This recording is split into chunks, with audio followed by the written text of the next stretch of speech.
안녕하세요. 30대 초반의 여성입니다. 얼마 전까지는 결혼을 앞두고 있었어요.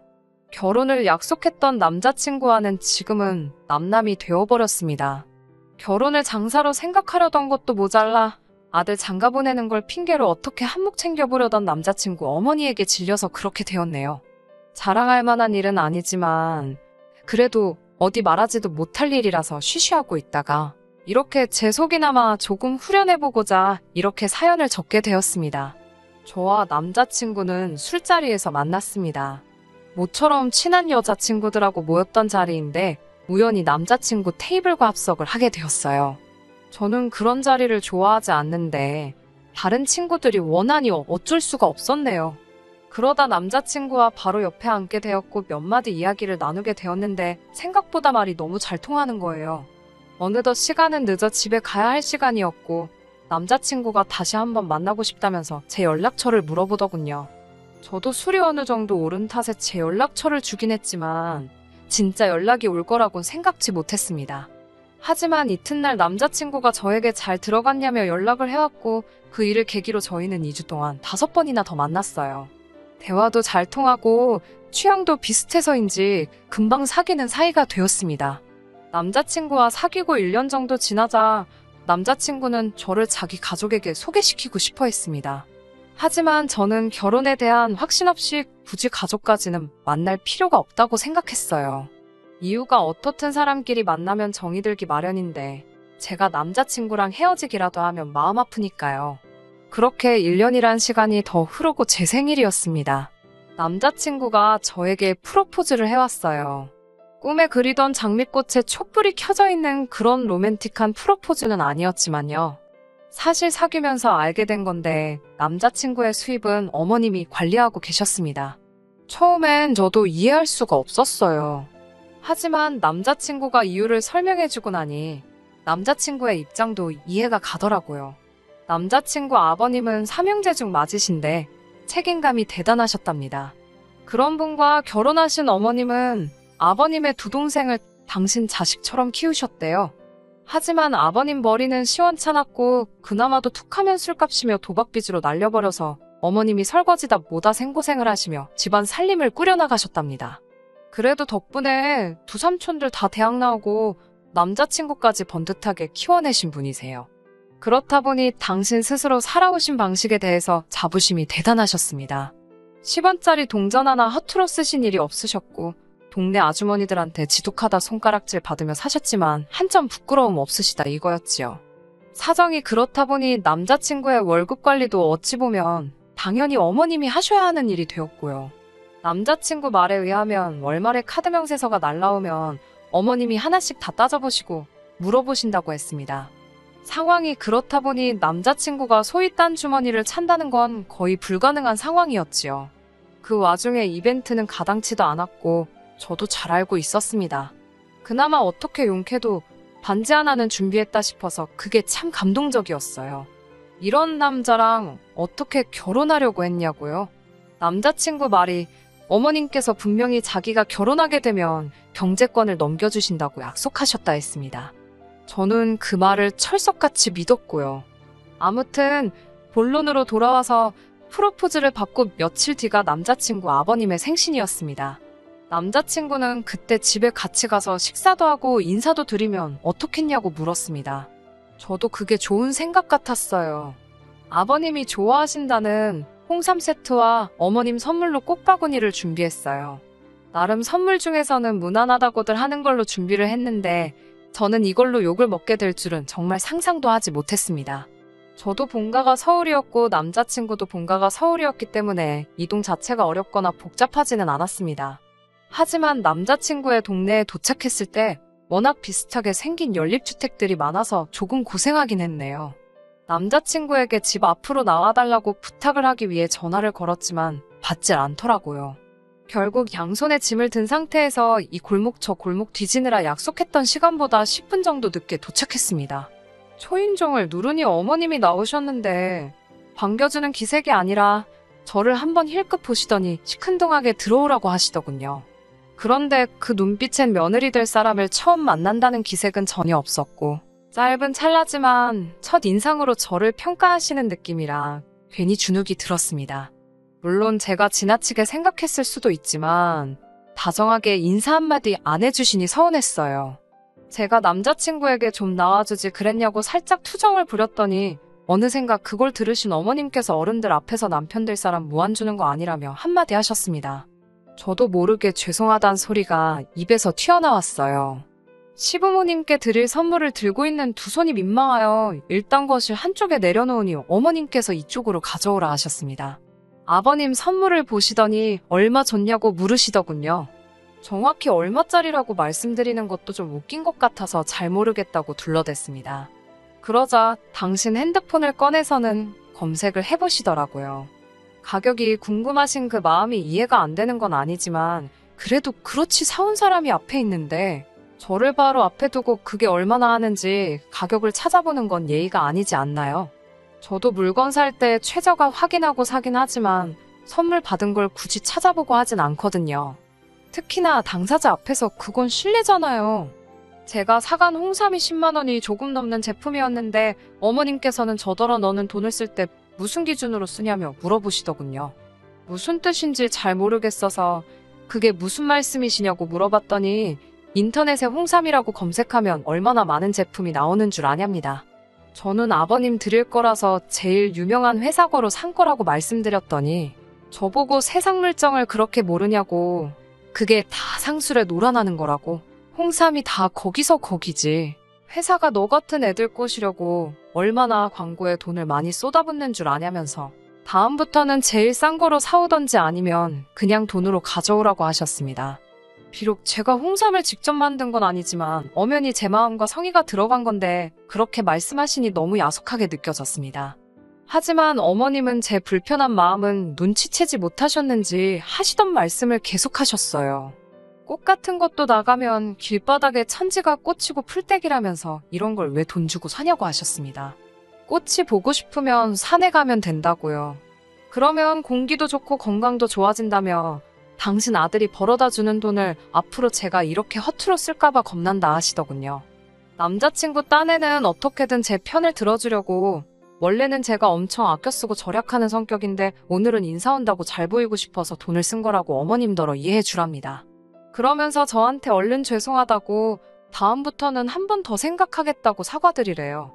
너무 황당하고 어이가 없었는데 얼떨결에 남자친구가 말하라는 대로 말씀드렸습니다.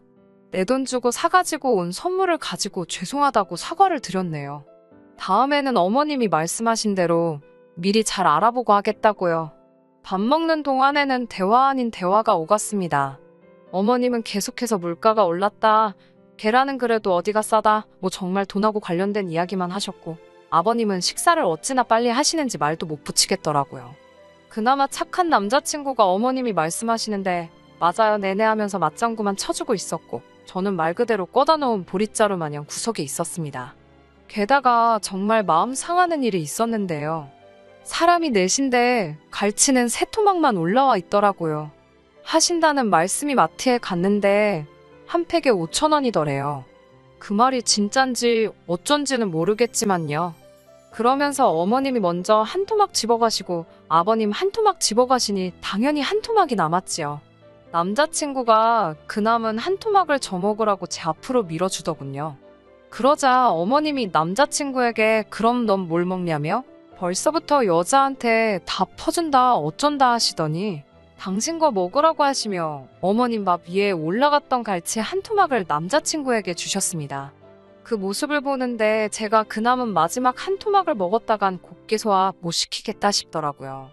결국 남자친구에게 생선은 잘 못 먹는다고 너나 먹으라고 줘버렸습니다.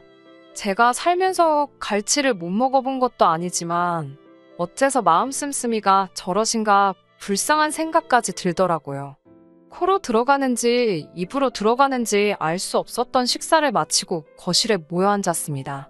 언제 깎아두신 건지 모를 정도로 갈색으로 변해버린 사과를 꺼내오시더라고요. 남자친구는 아무렇지도 않은 듯 먹었지만 저는 차마 손이 안 가더군요. 그 모습을 본 아버님께서 어제 먹던 거를 손님한테 내오는 사람이 어딨냐고 어머님한테 한마디 하셨습니다. 그러자 어머님께선 이거 생만 변한 거지 맛은 똑같다면서 먹어도 안 죽는답니다. 보다 못한 아버님이 부엌에 가셔서 사과 2알 가지고 오셨는데 그것마저도 멍이 든 사과였습니다. 그제서야 이게 어머님 원래 생활 방식이라는 생각이 들더라고요. 누구도 바꿔놓을 수 없을 거란 것도 알 수 있었고요. 다른 사람들은 예비 시댁에 인사를 드리러 갈 때 어떤 마음가짐으로 가는지 모르겠지만 저는 저만 평가받으러 가는 자리라고 생각하지 않았어요. 예비 시부모님도 당신들의 기준을 가지고 저를 평가하시겠지만 저도 제 나름의 기준으로 그분들이 어떤 분들인지 파악하러 가는 자리라고 생각했습니다. 그런 의미에서 오늘 만난 남자친구의 부모님은 어려운 분들이셨어요. 그나마 아버님은 어머님의 기세에 눌려서 그렇지 별나신 분은 아니신 것 같았어요. 문제는 어머님이셨지요. 사간 선물 가격 따지시는 것도 그렇고 음식 가지고 야박하게 구시는 것도 그렇고 별거 아닌 것 같으면서도 괜히 신경 쓰이더라고요. 결혼 전부터도 이 모양인데 결혼하고 난 뒤에는 제가 어떤 대접을 받게 될지 안 봐도 눈에 선하더라고요. 고민 끝에 어머니께 말씀드렸습니다. 참고로 저희 어머니는 주변 사람들에게 퍼주는 걸 워낙 좋아하시는 분이세요. 맛있는 음식이 있으면 친구분들 집에 직접 가져다 주시고 시골에서 할머니가 상추나 호박 같은 거 보내주시면 이웃들하고 나눠 드시고요. 연말에는 복지관에 케이크도 몇 개씩 사다가 보내시는 그런 분이십니다. 어머니께서는 오늘 있었던 일을 들으시곤 크게 충격을 받으신 눈치였어요. 절대로 저희 어머니처럼 사는 게 옳고 남자친구 어머님처럼 사는 게 그르다는 건 아니에요. 평생을 남으로 지내온 집안인데 각자 살아온 방법이 있을 테고 그 방법에 정석이라거나 우선순위가 있다고 생각하지는 않습니다. 하지만 저희 집이나 남자친구 집안의 분위기가 서로 판이하게 다르다는 건 사실이었잖아요. 저희 어머니께서도 곰곰이 생각하시다가 저에게 아무래도 이 결혼을 하게 되면 제가 마음고생을 많이 하게 될 것 같은데 그래도 하고 싶냐고 물으셨습니다. 솔직히 저도 그럴 것 같아서 무섭긴 한데 남자친구와 얼마나 만나왔고 제가 얼마나 만나온 건 둘째 치더라도 남자친구는 정상적인 사람이고 생각하는 것도 어머님과는 다르다고 결혼을 한다고 해서 내가 남자친구 어머니와 살게 될 것도 아닌데 남자친구 문제가 아니라 어머니 때문에 결혼을 하지 않는 게 맞는 건가 솔직히 헷갈린다고 말씀드렸습니다. 그러자 어머니께서 그럼 상견례부터 먼저 진행해 보는 게 어떻겠냐고 엄마 대 엄마로 만나보고 서로 조율할 수 있는 게 있다면 다시 이야기해보는 게 방법이 아니겠냐며 저를 달래주셨습니다. 그렇게 상견례 자리까지 갖게 되었습니다. 남자친구 말이 부모님이 차가 없으시니 집에서 가까운 쪽에 자리를 잡기를 원하신다고 하는데 그래봤자 양가가 다 서울인데 서울만큼 대중교통이 잘 되어 있는 곳이 또 어디 있다고 뭐하러 남자친구 부모님 편의만 받으리냐 하는 생각이 들었어요. 아마 오기가 생겨서 더 그랬을 거예요. 그래서 대중교통을 이용하면 양가에서 거의 중간쯤에 위치한 곳에 장소를 잡게 되었습니다. 그래도 찾고 찾아서 상견례 장소로 아주 유명한 한정식집으로 잡았어요. 다른 식당도 많았지만 상견례라고 하면 사실 한정식집에서 하는 게 가장 무난하잖아요. 그런데 남자친구 어머님께서는 메뉴를 보시더니 혼잣말처럼 집에서 맨날 해먹는 게 한식인데 뭐하러 이 먼 곳까지 나와서 이 비싼 돈을 주고 쌀밥을 또 사 먹느냐며 중얼거리시더군요. 그런데 그 소리가 다른 사람들도 들을 수 있을 정도로 컸기 때문에 순식간에 분위기가 냉랭해졌지요. 남자친구는 가끔은 남이 해주는 음식도 먹고 그래야 하지 않겠냐며 어떻게든 어머님 기분을 맞춰드리려고 노력하고 있었는데 그 모습을 보고 있자니 짠했습니다.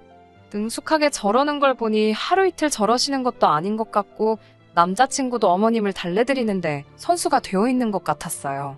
그와 동시에 우리가 앞으로 결혼하고 나서도 남자친구가 매번 어머님 편에서 저렇게 비위를 맞춰드리려고 하는 꼴을 제가 바로 옆에서 볼 수 있을까라는 생각이 들었어요. 어른들끼리 가벼운 인사를 나누면서 조금 분위기가 누그러지는 듯 했습니다. 어머님께서 먼저 남자친구에 대해 이야기를 꺼내셨어요. 당신 아들이지만 참 착하고 순하다고요. 졸업하자마자 번듯한 회사에 취직해서 지금 승진도 2번이나 했고 담배도 안 핀답니다. 요새 이런 남자가 어딨냐면서 당신이 처녀였으면 결혼해달라고 목을 맸을 거랍니다. 저희 어머니께서도 질세라 제 자랑을 하셨습니다. 곱게 키워서 좋은 대학 졸업시켰더니 바로 대기업까지 들어가서 부모 어깨에 힘들어가게 해줬다고요. 그러면서 저희 딸도 담배 안 핀다고 한마디 덧붙이셨는데 하마터면 웃음이 나올 뻔했습니다. 어머님이 자랑 같지도 않은 걸 자랑이라고 덧붙이신 게 꼴보기 싫으셨던 모양이에요. 어느 정도 양가 어머님들의 자식 자랑이 오가고 나서 본격적으로 결혼식과 신혼 살림에 관한 이야기가 나왔습니다. 남자친구 어머님께서는 요즘에 남녀가 어디 있냐면서 반반씩 부담하자고 하셨고 저희 어머니도 그 점에 대해서는 이견이 없다 하셨습니다. 그런데 문제는 반반씩 부담하는 데 있어서 서로 생각하는 금액이 달랐습니다. 저희 어머니는 양쪽에서 1억 5천씩 그렇게 합쳐서 3억은 있어야 서울에 그래도 전세 아파트 하나는 구하지 않겠냐 말씀하셨습니다. 하지만 남자친구 어머님께서는 처음부터 그렇게 여유있게 시작하면 애들이 소위 배가 불러서 안 된답니다. 무조건 고생을 해봐야 된다고요. 그러면서 아버님 서재와 남자친구가 쓰는 방을 내어줄 테니 저희가 시댁에 들어와서 살게 하면 어떻겠냐고 하십니다. 그리고 지원해 주시려던 1억 5천은 당신한테 맡기면 당신이 잘 관리해 주시겠다고요. 당연히 저희 어머니께서 그게 무슨 말씀이시냐 말도 안 된다고 했죠. 그러자 남자친구 어머님께서는 1억 5천을 생판 남한테 주고 전세로 들어가 살면 그건 그 집주인의 배만 불려주는 꼴인데 뭐하러 그러냐며 차라리 저희가 한 집에 들어와서 살면 제가 자기한테 살림도 배우고 저희 어머니는 맡겨놓은 돈으로 이자 몇 푼이라도 벌 수 있으니 그거야말로 누이 좋고 매부 좋고 일석이조가 아니고 뭐겠냐고 하시더라고요. 듣다 못한 남자친구도 아버님도 그게 무슨 소리냐고 적당히 좀 하라고 어머님을 말리려고 들었지만 제가 보기엔 소용없었습니다. 오로지 어떻게든 그 1억 5천을 당신 주머니에 넣어야겠다는 생각뿐이신 것 같았어요. 저희 엄마도 어떻게든 대화 주제를 돌리려고 노력하셨습니다. 집 문제는 다시 천천히 이야기하기로 하고 그럼 혼수나 예단은 어떻게 했으면 좋겠냐고 하니 어머님께서는 혼수는 걱정하지 말라 하셨습니다. 본인 집에 밥솥이며 냉장고며 다 있는데 그런 게 뭐가 필요하냐고요. 그냥 몸만 들어와서 살면 된다고. 그리고 원한다면 아버님 서재와 남자친구가 쓰는 방 사이에 있는 벽을 트고 문을 만들어서 거기를 한 방처럼 크게 쓸 수 있게 만들어주고 도배랑 장판도 새로 해주신답니다. 마침 남자친구 방이 남향이라 그쪽은 해도 잘 든다고 하시는데 어이없어서 실소만 나왔어요. 그러면서 활용점정이랄까요. 그러니까 혼수랑 예단은 필요가 없고 대신 자기 집에서 저희가 얹혀 살게 되는 거니 앞으로 생활비를 보태는 게 좋겠다고 하시네요. 내 집에 들어와서 사는 거 살갑한다 생각하고 한 달에 생활비로 100만 원씩 내랍니다. 이쯤에서는 어머님이 도대체 돈 계산을 어떻게 하시는지 가늠도 안 되고 이 결혼은 쫑났다 싶더라고요. 완전히 무슨 아들 팔아서 장사하시는 거잖아요. 남자친구는 고개를 푹 떨군 채 한숨만 내쉬고 저도 할 말이 없어서 부모님께 그냥 가자고 했습니다.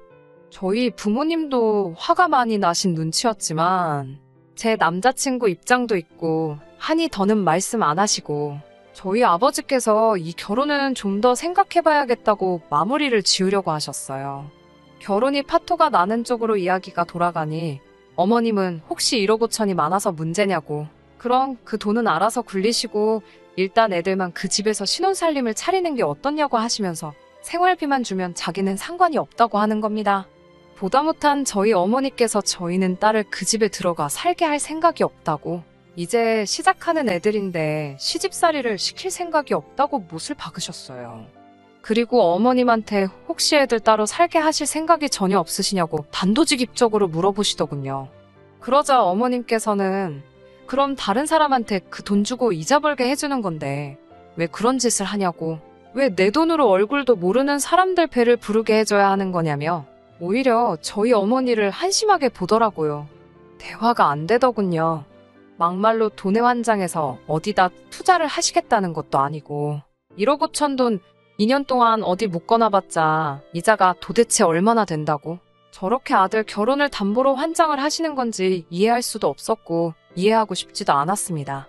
결국 저도 남자친구에게 미안하다고 이 결혼은 못할 것 같다고 말했습니다. 남자친구도 차마 저를 잡지 못하더라고요. 남자친구가 어머님께 도대체 자기 돈은 얼마나 있는 거냐고 묻는 게 어렴풋이 들렸고 액수는 정확히 들리지 않았지만 남자친구가 주먹으로 식당 벽을 내려치는 걸 언뜻 보았어요. 모르긴 몰라도 액수가 남자친구 기대보다 많이 적었던 모양입니다. 그리고 마지막까지 화장실을 다녀왔는데 아직 계산이 안 되었다고 하더라고요. 그래서 카드를 꺼내는데 뒤따라온 남자친구가 자기가 낸다더군요. 남자친구의 손등엔 피도 좀 나고 벌겋게 부어 있었어요. 순간 그 손을 보고 벙쪄 있는데 어디선가 어머님이 나타나셔서는 남자친구를 저지하시더니 저더러 계산을 하라 하시더군요. 식당 예약을 제가 했고 자기는 저 때문에 먹고 싶지도 않은 걸 먹어야 했으니 돈은 저희가 내는 게 맞다면서요. 남자친구가 어머님을 향해 도대체 왜 그러시냐며 소리를 질러댔고 저희는 식당 직원 앞에서 너무 쪽팔려서 죽는 줄 알았습니다. 그리고 며칠 동안 남자친구로부터 연락이 없었습니다. 저도 어떻게 도와줄 수 있는 일이 아니라서 먼저 연락하지 못했습니다. 결혼은 현실이라잖아요. 결국 한참이 지나서야 남자친구한테 연락이 오긴 왔네요. 자기가 정말 미안하고 사과를 해왔습니다. 다시 시작하자는 말을 하면 어쩌나 했는데 다행스럽게 그런 말을 꺼내진 않더라고요. 그날 어머님하고 무슨 말을 했길래 그렇게 화가 나 있던 거냐 물어봤더니 여지껏 남자친구 돈을 관리해준다며 가져가셨던 돈이 얼마인지 물었는데 그 돈이 4천만 원밖에 없다고 하시더래요. 남자친구의 계산이면 1억 5천까지는 턱없이 부족해도 여태까지 보내드린 돈이면 1억 근처까지는 갔을 거라고 확신을 했었다고 합니다. 그런데 막상 물어보니 남자친구의 예상보다 반도 안 되는 터무니없는 금액이었던 거예요. 그동안 관리해주신다고 가져가신 돈은 다 어쩌시고 그거밖에 없냐고 물어봤더니 어머님은 무슨 소리를 하는 거냐며 그 돈은 다 남자친구가 가져다 쓴 거 아니냐고 우기시더래요. 그런데 정작 그 돈을 어떻게 관리하셨는지 뭐 내역서고 뭐고 하나도 없으니 시시비비를 가릴 수도 없고 남자친구도 답답해 죽을 노릇이랍니다. 대신 이번 사건을 계기로 남자친구는 가족하고 연을 끊었다고 하네요. 남아있는 4천만 원도 도로 다 가져왔다고 하고요. 미련이 남은 건 아니지만 혹시나 자기가 돈을 많이 모아서 다시 한번 제 앞에 설 수 있는 상황이 되면 그때 자기를 다시 만나줄 수 있냐고 물어보더라고요. 안쓰럽게 말하는 남자친구 모습에 마음이 아프긴 했지만 제가 어떻게 해줄 수 없는 일이라는 건 누구보다 잘 알고 있었어요.